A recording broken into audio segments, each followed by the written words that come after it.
என்னோட லைஃப்லயே நான் பண்ண பிக்கெஸ்ட் அச்சீவ்மெண்ட் இதுதாங்க. இந்த வீடியோல நான் உங்களுக்கு நெறைய உண்மைகள சொல்லப் போறேன். உங்களுக்கே ஷாக்கிங்கா இருக்கும். நீங்க மார்க்கெட்ல கேரட் சோப்பு, பீட்ரூட் சோப்புன்னு கலர் கலரா வாங்கி யூஸ் பண்றீங்க இல்லையா? அது எதுவுமே சோப்பே கிடையாதுங்க. பியூர் கேரட்டையும், பீட்ரூட்டையும் அரைச்சு, first grade sulphur free coconut ஆயில்ல ஒரு கடாயில ஊத்தி, தென் பட்டர் ஆட் பண்ணி, பட்டர் நல்லா மெல்ட் ஆன உடனே அந்த அரைச்சு வச்ச கேரட், பீட்ரூட் ஜூஸ அப்படியே உள்ள ஊத்துறோம் பல்ப்போட. தென் இது லோ ஃப்ளேம்லயே 6 ஹவர்ஸ் கிட்ட நல்லா காய்ச்சுவோம். 6 ஹவர்ஸ்ல பியூர் கோகனட் ஆயில் அண்ட் பட்டர்ல செஞ்ச கேரட் அண்ட் பீட்ரூட் எசன்ஸ் நமக்கு கிடைக்கும். அத நல்லா ப்ராப்பரா ஃபில்டர் பண்ணி அந்த எசன்ஸ் ஆயில நம்ம எடுத்து வச்சுருவோம். Then castor oil, almond oil, coconut oil 3த்தையும் ஒண்ணா மிக்ஸ் பண்ணி இந்த மாரி பேரல்ஸ்ல ஈக்குவல் ரேஷியோல வச்சிருப்போம். தென் இந்த கேரட், பீட்ரூட் எசன்ஸ எல்லா பேரல்ஸ்லயும் மிக்ஸ் பண்ணிடுவோம். தென் இருக்கிறதுலயே ஃபர்ஸ்ட் கிரேட் பியூர் டைல்யூட் பண்ணாத ரோஸ் எசென்ஷியல் ஆயில் 1 கேஜியே 10 to 14,000 வரும். அத எல்லா பேரல்ஸ்லயும் ஆட் பண்ணிடுவோம். தென் ஃப்ரெஷ்ஷான அலோவேரா எடுத்து அதோட பல்ப்ப மட்டும் தனியா பிரிச்சு 7 டைம்ஸ் வாட்டர்ல நல்லா வாஷ் பண்ணி அதுக்கப்புறமா அத அரைப்போம். இந்த அரைச்ச அலோவேரா ஜூஸ ஒரு பக்கெட்ல ஊத்தி அதே பக்கெட்ல மறுபடியும் கேரட் அண்ட் பீட்ரூட்ட அரைச்சு ஃபில்டர் பண்ணி அந்த எசன்ஸ் எடுத்துக்குவோம். ஸோ இது வந்து ஏபிசி எசன்ஸ்ன்னு சொல்லுவோம். ஸோ ஃபைனலா இந்த பேரல்ல இருக்க ஆயில்ஸ சோப்பா மாத்துறதுக்கு காஸ்டிக் சோடா ஆட் பண்ணிட்டு ஃபைனலா இந்த ஆலோவேரா, பீட்ரூட், கேரட் ஜூஸ் அதாவது ஏபிசி ஜூஸையும் ஒரு வாட்டி மிக்ஸ் பண்ணிருவோம். ஏதோ ரிச்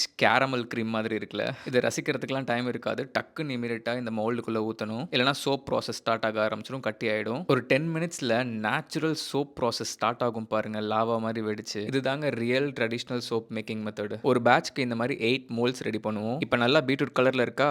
2 டேஸ் கழிச்சு நாங்க ஓப்பன் பண்ணும்போது கலரே இருக்காதுங்க. அந்த சோப் மேக்கிங் ப்ராசஸ்ல எல்லா கலருமே நியூட்ரலைஸ் ஆயிடும். நீங்க கிலோ கணக்குல கேரட் அண்ட் பீட்ரூட் எசன்ஸ் ஊத்துனாலும் இந்த கலர் தாங்க வரும். நீங்க மார்க்கெட்ல வாங்குற மத்த எல்லா சோப்ஸ்லயுமே கலர் மட்டும் தாங்க இருக்கும். அப்ப யோசிச்சு பாருங்க மார்க்கெட்ல கிடைக்கிற சோப்ல எவ்வளவு artificial colours and chemicals add பண்ணுவாங்கன்னு. அண்ட் ஃபைனலா சோப்ஸ 20 டேஸ்க்கு கியூரிங் ரூம்ல வச்சு கியூர் பண்ணுவோம். 20 டேஸ்க்கு அப்புறம் தான் நாங்க பேக்கிங்கே ஸ்டார்ட் பண்ணுவோம். அண்ட் அதுக்குள்ள சோப் நல்லா கியூர் ஆகி நேச்சுரலாவே pH கம்மியாயிடும். அண்ட் ஃபைனலி நம்ம மார்க்கெட்ல இருக்கிறதுலே பிரீமியமான, லக்ஸரியான அண்ட் நேச்சுரல் சோப்ப பண்ணதுல தான் நான் ரொம்ப பெருமைப்படுறேன். அண்ட் இதுதான் என்னோட பிக்கெஸ்ட் அச்சீவ்மெண்ட்டாவும் பார்க்குறேன். இந்த சோப்ல ஆர்டிஃபிஷியல் கலர் கிடையாது, ஆர்டிஃபிஷியல் ஃப்ரேக்ரன்ஸ் கிடையாது, ட்ரைக்ளோசன்ஸ், ஃபேத்தலேட்ஸ், ட்ரைஎத்தனாலுமென், டிஇபி, டைசோடியம் EDTA, பாரபன்ஸ் இந்த மாதிரி எந்த விதமான கெமிக்கலும் இல்ல. இந்த சோப்ப தாராளமா உங்க முகத்துக்கும் யூஸ் பண்ணலாங்க. கொஞ்சோண்டு எடுத்து ஃபேஸ்ல தடவிட்டு நீங்க வாஷ் பண்ணீங்கன்னா அவ்வளவு பிரீமியமா ஃபீல் பண்ணுவீங்க ஃபர்ஸ்ட் வாஷ்லயே. வழக்கமா ஃபேஸ்ல சோப் போட்டா ட்ரை ஆகும்னு நினைப்பாங்க. இதுல கேஸ்டர் ஆயில், ஆல்மண்ட் ஆயில், பட்டர்லாம் போட்டிருக்கோம். ஃபேஸ் நல்ல ஃப்ரெஷ்ஷா பிரைட்டா இருக்கும். ஆனா நல்ல மாய்ஸ்சரைசிங்கா ஃபீல் ஆகும். அண்ட் இருக்கிறதுலே காஸ்ட்லியான இன்கிரிடியன்ஸ் சொன்னேன் இல்லையா? இந்த ரோஸ் எசென்ஷியல் ஆயில் ஸ்மெல்லுக்கு நீங்க நிக்கல,